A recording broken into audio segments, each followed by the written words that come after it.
پھر رسول اللہ صلی اللہ علیہ وسلم اٹھ گئے اور قریباً 20 سال تک اٹھے رہے۔ آپ نے اپنا چین، سکون اور آرام چھوڑ دیا۔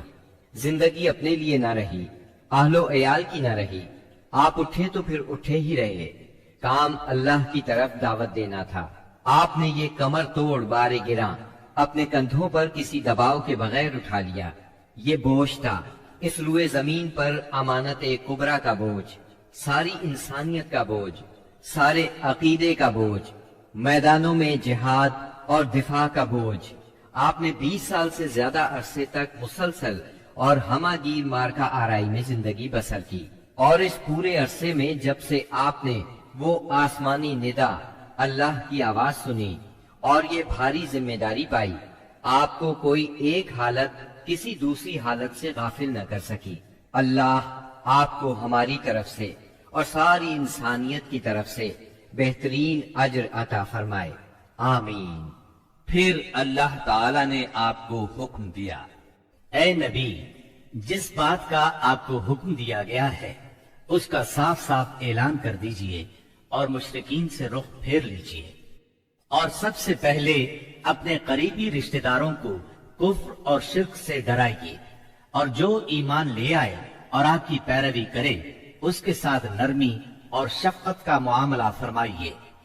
جب آپ کو عام دعوت دینے کا حکم دیا گیا اور یہ ہدایت نازل ہوئی کہ آپ اپنے قریب ترین عزیزوں کو سب سے پہلے اللہ کے عذاب سے ڈرائیں، تو آپ نے صبح سویرے کوہ صفا پر چڑھ کر بلند آواز سے پکارا، یا صباحا۔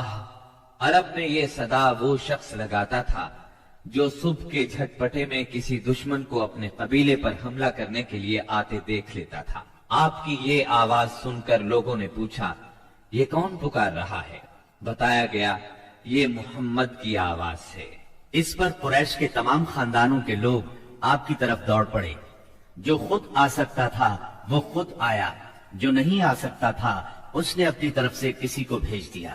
جب سب لوگ جمع ہو گئے تو آپ نے قریش کے ایک ایک خاندان کا نام لے لے کر پکارا، اے بنی ہاشم، اے بنی عبد المطلب، اے بنی فہر، اگر میں تمہیں یہ بتاؤں کہ اس پہاڑ کے پیچھے ایک لشکر تم پر حملہ کرنے کے لیے تیار ہے تو کیا تم میری بات کو سچ مانو گے؟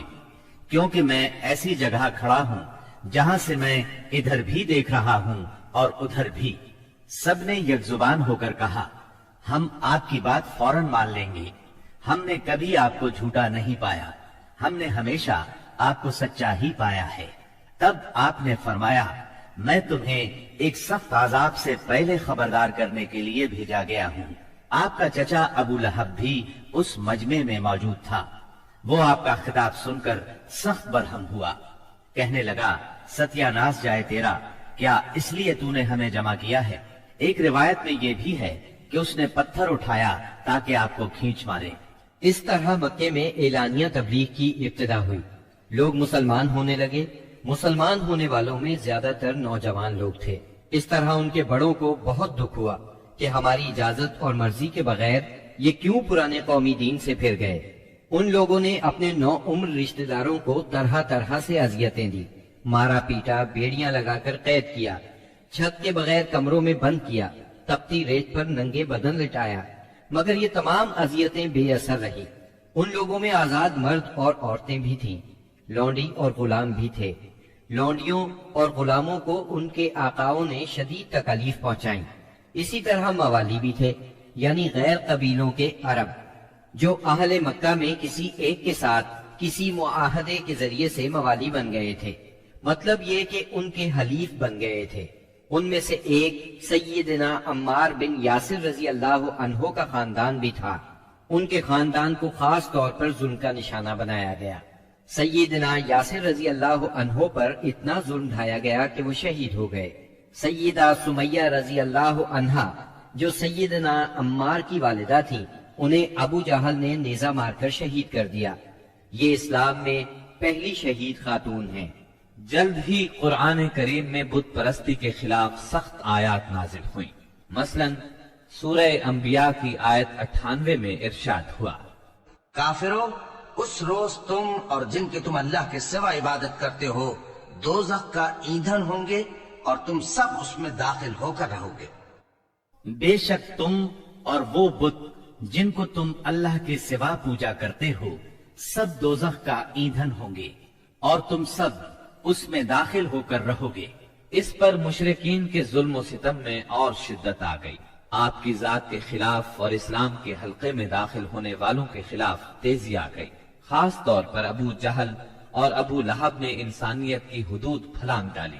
علانیہ تبلیغ کے بعد نبی صلی اللہ علیہ وسلم نے حرم میں اس طریقے سے نماز شروع کر دی جو اللہ تعالیٰ نے آپ کو سکھایا تھا، اور یہی وہ چیز تھی جس سے قریش نے پہلی مرتبہ محسوس کیا کہ آپ کسی نئے دین کے دعوے دار ہیں۔ اس پر ابو جہل کی جاہلیت اور بھڑک اٹھی۔ اس نے آپ کو دھمکانا شروع کر دیا۔ آپ سے سخت لہجے میں کہا، حرم میں اس طریقے سے عبادت نہ کریں۔ پھر ابو جہل نے قریش کے لوگوں سے پوچھا، کیا محمد تمہارے سامنے زمین پر اس طرح اپنا منہ ٹکاتے ہیں؟ ان لوگوں نے کہا ہاں۔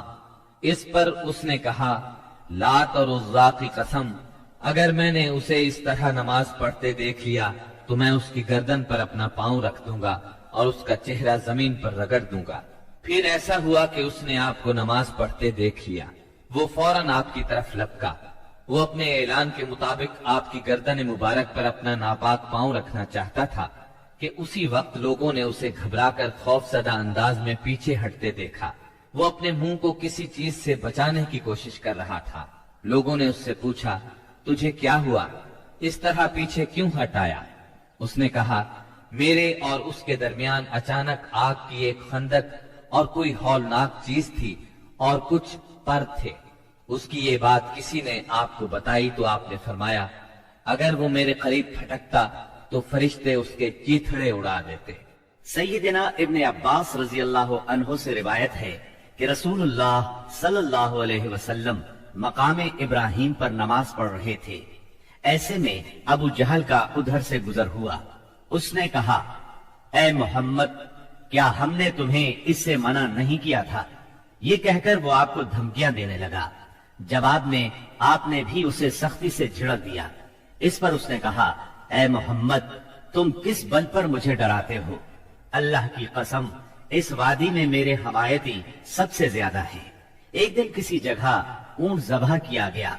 ابو جہل نے عقبہ بن ابی معیط کو بھیجا کہ جا کر اوجھڑی اٹھا لائے، اور جب آپ سجدے میں جائیں تو اس کو آپ کی پیٹھ پر رکھ دے۔ اس نے ایسا ہی کیا۔ وہ اس قدر وزنی تھی کہ آپ سجدے سے سر نہ اٹھا سکے۔ سیدہ فاطمہ رضی اللہ عنہا اس وقت بچی تھی۔ انہیں اطلاع ملی تو وہ دوڑی آئیں اور اس غلیظ بوجھ کو آپ کی کمر مبارک سے اتارا۔ سیدنا عمرو بن عاص چشمدید واقعہ بیان کرتے ہیں۔ ایک روز نبی اکرم صلی اللہ علیہ وسلم خانہ کعبہ میں نماز پڑھ رہے تھے۔ عقبہ بن ابی معیط آیا۔ اس نے اپنی چادر کو لپیٹ دے کر آپ کی گردن مبارک میں ڈال دیا اور بل دینے لگا۔ جب اس نے بل پر بل دیے تو آپ کی گردن مبارک بھنج گئی۔ آپ اسی طرح اطمینان قلب سے سجدے میں پڑے رہے۔ اتنے میں سیدنا ابو بکر صدیق رضی اللہ عنہ وہاں پہنچ گئے۔ انہوں نے دھکے دے کر عقبہ بن ابی معیط کو ہٹایا اور ان سے فرمایا، کیا تم ایک ایسے شخص کو مارتے ہو اور صرف اس جرم میں کہ وہ کہتا ہے میرا پروردگار اللہ ہے اور وہ تمہارے پاس روشن دلائل لے کر آیا ہے؟ ان کے ایسا کہنے پر چند شریر سیدنا صدیق اکبر رضی اللہ عنہ پر ٹوٹ پڑے اور انہیں خوب زد و کوب کیا۔ انہی واقعات پر سورہ علق کی آیات 6 تا 19 نازل ہوئی۔ ہرگز نہیں، انسان سرکشی کرتا ہے اس بنا پر کہ وہ اپنے آپ کو بے نیاز دیکھتا ہے، حالانکہ پلٹنا یقیناً تیرے رب ہی کی طرف ہے۔ تم نے اس شخص کو دیکھا جو ایک بندے کو منع کرتا ہے جبکہ وہ نماز پڑھتا ہو۔ تمہارا کیا خیال ہے اگر وہ بندہ راہ راست پر ہو یا تقوی کی تلقین کرتا ہو؟ تمہارا کیا خیال ہے اگر یہ منع کرنے والا شخص حق کو جھٹلاتا اور منہ موڑتا ہو؟ کیا وہ نہیں جانتا کہ اللہ دیکھ رہا ہے؟ ہرگز نہیں۔ اگر وہ باز نہ آیا تو ہم اس کی پیشانی کے بال پکڑ کر کھینچیں گے، اس پیشانی کو جو جھوٹی اور خطا کار ہے۔ وہ بلا لے اپنے حامیوں کی ٹولی کو، ہم بھی عذاب کے فرشتوں کو بلا لیں گے، ہرگز نہیں، اس کی بات نہ مانو اور سجدہ کرو اور اپنے رب کا قرب حاصل کرو۔ اور اسی سورت کی پہلی 5 آیات نازل ہونے کے بعد سب سے پہلے اسلام کا اظہار نبی کریم صلی اللہ علیہ وسلم نے نماز ہی سے کیا تھا۔ Thanks for watching. Don't forget to like, comment, share and subscribe to